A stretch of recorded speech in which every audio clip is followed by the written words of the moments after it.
The following is a project of our nonprofit newsroom. Support Midcoast Morning and local community-centered journalism today by signing up to be a monthly sustaining donor at chly.ca/donate. It doesn't take much money to support local news. Hello and welcome to Midcoast Morning. I'm Joe Pugh. Lunar New Year falls on Saturday, February 10th in 2024. An important holiday in the culture of many Asian nations, including China, Korea, Vietnam, and Indonesia.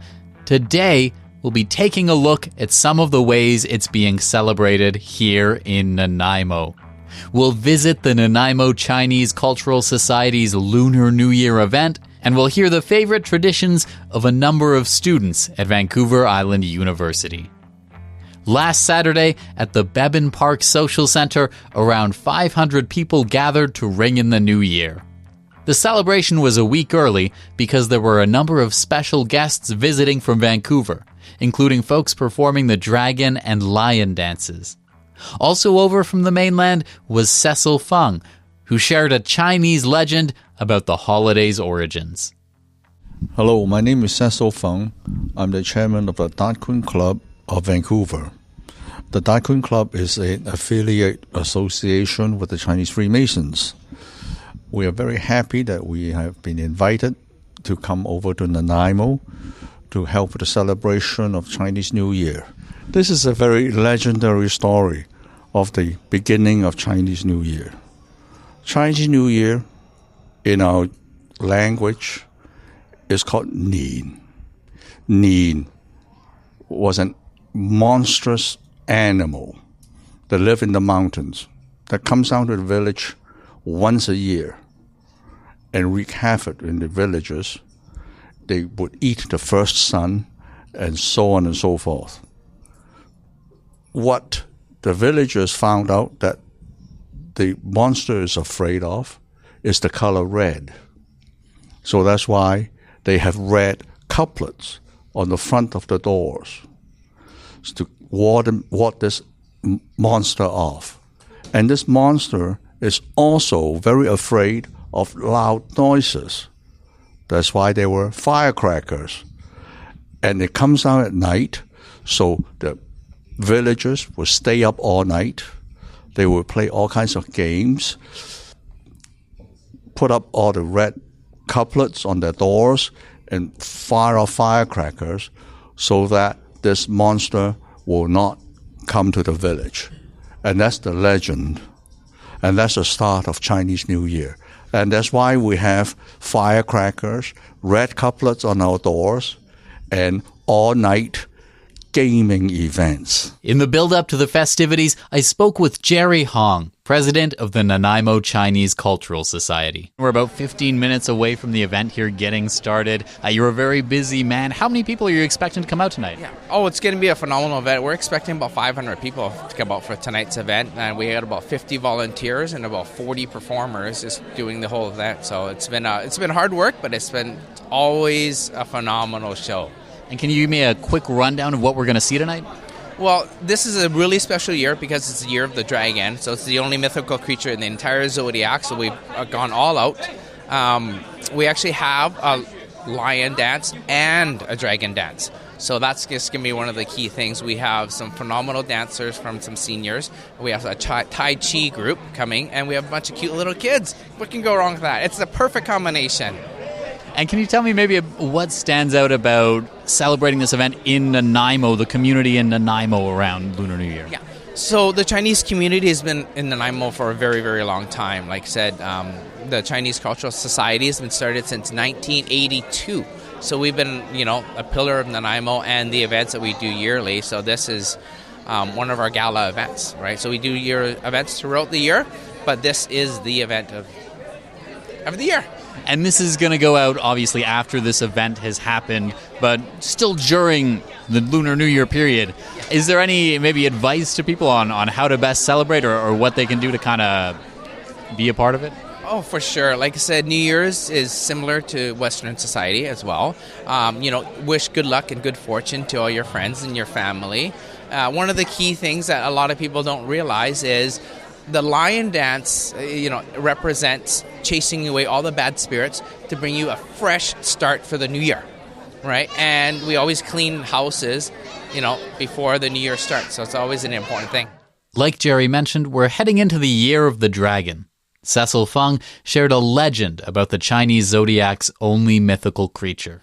The dragon used to only crawl on earth, but the chicken can fly because the chicken has horns.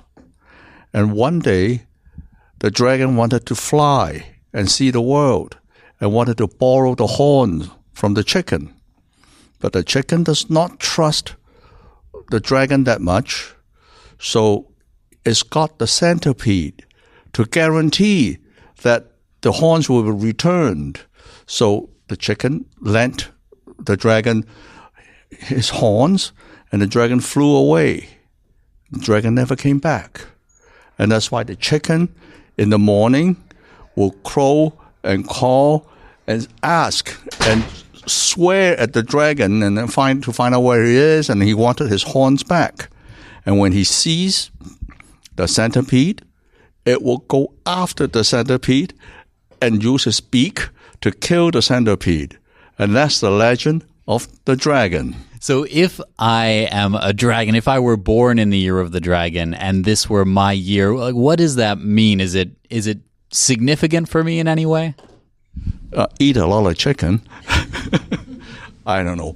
No, the Year of the Dragon is special in that in all of our history in the last 5,000 years, the emperor, with his mandate from heaven, is the Dragon King. So people born in the Year of the Dragon are supposed to be pretty regal and very special people that they are smart, intelligent, athletic, mobile, and leaders. They are supposed to learn to be leaders of society. One person who fits Feng's description of a dragon as leader is Raymond Chung, president of the Chinese Freemasons of Vancouver. I thank Cecil to talk about the people who born in the Year of the Dragon. Actually, I born the Year of the Dragon.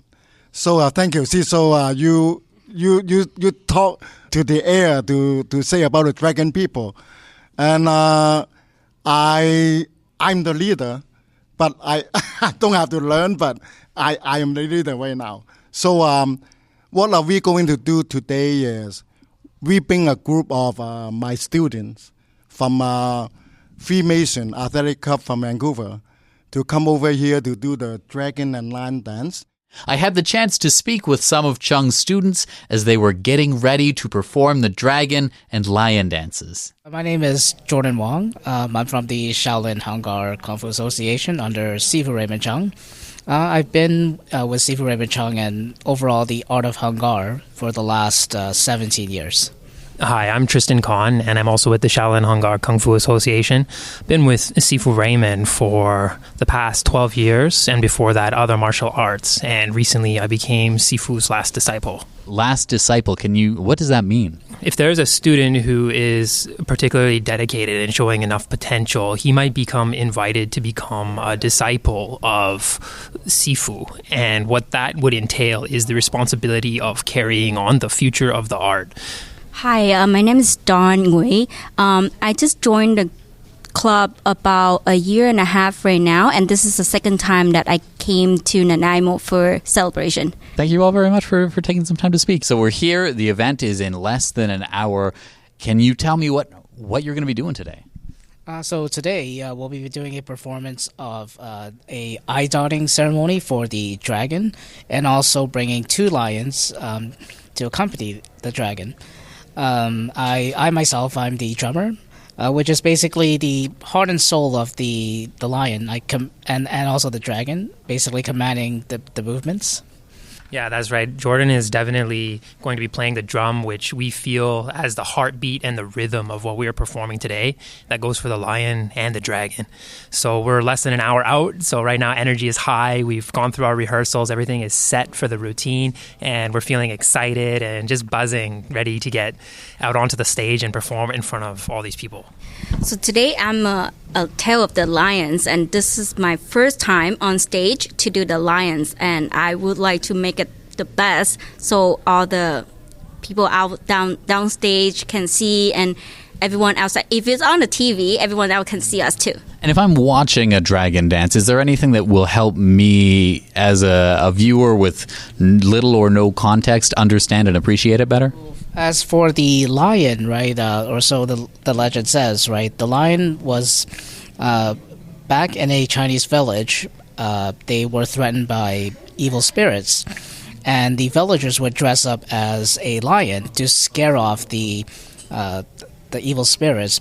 And also, in return, the villagers will also offer the lion a lettuce, and lettuce, tang, right, means luck. So when the lion spits the lettuce, right, it was symbolized to spread the luck, right, to everybody.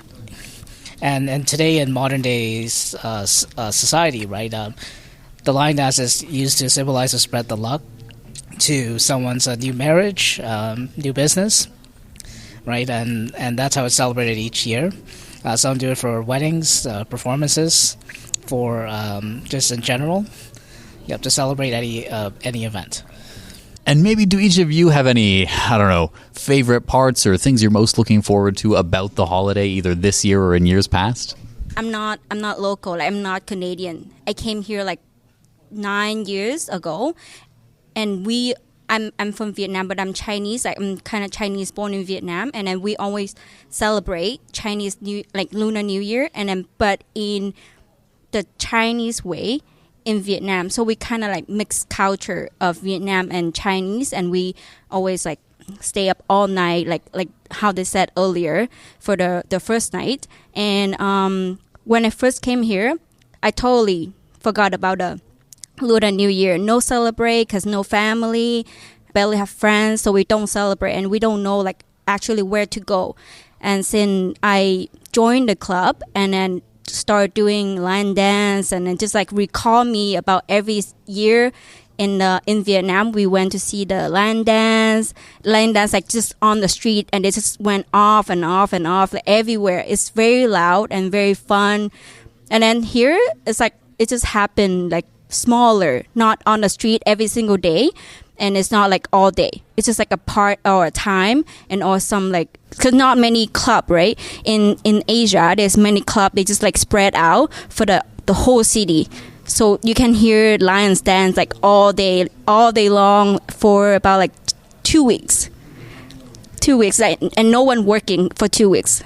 But here, you still have to work, but only like some Chinese like or Vietnamese, they actually celebrate and they have fun. Anything else that any of the three of you want to bring to the conversation or feel like people should know? I feel like this is one of the most exciting times of the year, and that's what it's grown to be for me. So I'm not Chinese. I have a European and Middle East Asian background, so I didn't grow up with this as much. But over the years, it's been well over 10 years now. It now has become a good part of my memories that I'm looking back at on this time of year because of just the absolute amazing energy that comes during this time. I recognize that back in Asia, there will be so much lion dancing happening that no matter where you go, you see it. But when you become a certain member of a club who participates a lot, like myself and like Jordan, we are living this for a 2 or 3 week period. We are going out 5 times a day to perform. I think the most I ever did in a 2 week period was 40 performances. So it's from dawn to dusk. All you do is dance, improve your stamina, gain skills, celebrate in the energy, and of course, eat really good food. In my background, my own family background, my father and my grandfather, they're both martial artists, and unfortunately, I'm the only one in my family that still carries a tradition of teaching and participating in martial arts. So what I learned from that over the years is, it's always good to remember the traditions that your ancestors had, right? And keep carrying it out and carry on the tradition, right, for the future generations, right? I feel it's very important that they keep it going, right, so that they learn more about their own culture, where they came from. And that's part of why I'm happy to be part of Kung Fu, right? And I'm proud of the fact that I'm learning more about my cultural background. And I feel it's a good, healthy way to get to know yourself and everyone before you.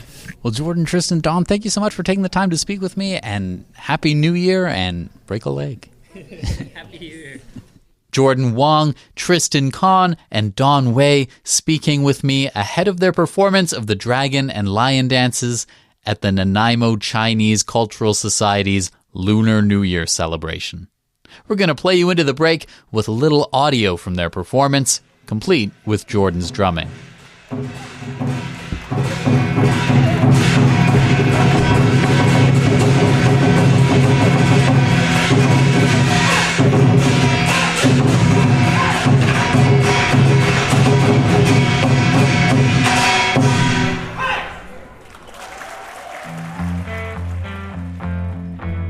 Midcoast Morning is made possible by the Community Radio Fund of Canada's Radio Meters program and listeners like you. Support Midcoast Morning and CHLY's nonprofit newsroom today by becoming a sustaining donor at chly.ca/donate. Local news can't survive without your support. Another way to help us out is to share this show with your friends and tell them why they should support us. Finally, if you're listening to the podcast edition of Midcoast Morning, go and give us a positive review on Apple Podcasts or whatever podcast feed you use. It helps people find us. Today on the show, we're taking a look at Lunar New Year, the holiday observed in the culture of many Asian countries, including China, Vietnam, Korea, and Indonesia. I asked Cecil Fung of the Vancouver Chinese Freemasons about the food that goes along with the holiday. The Chinese people are food fans. We always gather together and have a meal. Chinese New Year is special because it is a time for families to get together from all over, wherever they go to work and whatnot. We all go back in the traditional way to our own villages and have a big family gathering over the Chinese New Year holidays, and it lasts a number of days. And sumptuous meals, very special foods. There is Chinese New Year cake, and there are a lot of dumplings and whatnot that are made only at Chinese New Year. And all the kids would love Chinese New Year because they get red packets which contain money. And they play with firecrackers. So it is a very raucous, happy time for the whole family. And you go back once a year to pay your respects to your elders in the village and in the family. And that's the significance, really, of Chinese New Year, that we reunite and reconnect with our family members from the generations vertically and horizontally. I also had the chance to ask Felipe Chen, a student at Vancouver Island University's culinary program, about his favorite food to enjoy over Lunar New Year. Well, I like hot pot especially.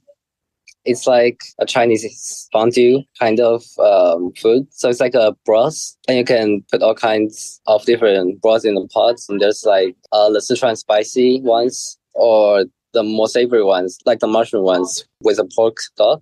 And then you cook your food in the broth or stock. Well, technically you could have a hot pot all year round. But yeah, the Chinese New Year is a good excuse to have it. The Welcome Center at Vancouver Island University is decorated for Lunar New Year. You can grab a red envelope there filled with chocolate.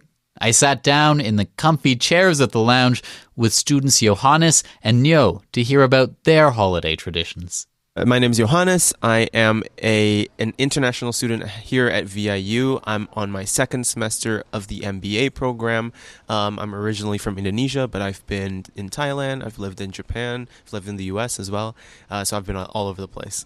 Hello guys, I'm Nyo, and I don't know what they call me here, VIU, when I come here. They like exchange student, international student, and all of the stuff around. And I'm originally from Vietnam, but I live in Japan, study for international student and international communications. What is this holiday? What does it mean to you? I think for me personally, it's always a good chance for all of our family to get together. If you think of it as a North American, I think it's like our Christmas, where you get a chance to get all of your extended family together, your grandma, your cousins, they all get together and eat really good food. Personally, it is my 5 year away from my family, and I didn't have a chance to have fully New Year Eve with my family. But in my memory, New Year is not after Lunar New Year, but before, when you prepare for the New Year Eve. You take a round on of your home, buy some decorations, buy some like apricot tree or kumquat tree, and then take care of the altar and stuff like that. It's full of memory, I think so, because now people are very hustle. So that holiday very short, just 1 week or 2 weeks, not 1 month like before. So yeah. And Johannes, are you doing anything to mark the event, to mark the occasion? For sure. I am planning on going to a very special place in my heart called Manly. It's a little Chinese or Asian store in downtown, and I'm hoping that they're going to have some mooncakes, and we're going to like grab some mooncakes and some red envelopes and then go home and enjoy it, and spread it around. And so Indonesia is home for you. Can you tell me maybe a bit about what is specific to the way the holiday is celebrated there? Yeah, I actually think that it's fairly similar to a lot of other Southeast Asian countries where you go out, you enjoy mooncakes, like I said, you pass out red envelopes, you go to your grandma's house and like get red envelopes, get some money, and then after that you would go out and see people perform. Normally there's like lion dancers or like dragon dancers in the city center, or you would go to like one of the temples and they would have like some sort of show or like some sort of celebration over there. And then you go home and you have a lot of really good food that someone has cooked like hours and hours for, and you just enjoy it with your friends and family. So. Is there anything special about maybe the way the holiday is celebrated in Vietnam that you think people should know about? Yeah. Johan, he mentioned about the mooncake. It's very different from country to country. Under that holiday, or they call it Lunar New Year's, it's hard from China. But it's different in very country in Asia because we have different time of harvest our stuff. So in Vietnam, we have rice cakes and a lot of other sticky rice cake, and I think many, but I don't remember clearly now. And we have mooncake or just for the full moon festival only. That is the difference. And for the Vietnamese, we not eat cake a lot, but we focus on like caramel, pork, and egg, or stuff like that, or the goya with some inside of that, because it's kind of workplace. If you know about Vietnamese or Chinese, all of that is about workplace in everything we eat. Like the goya with me like sulfur. So when you eat the goya and it's very bitter, so 1 year you suffer enough in the new year. So all of that year it will be very lucky for you.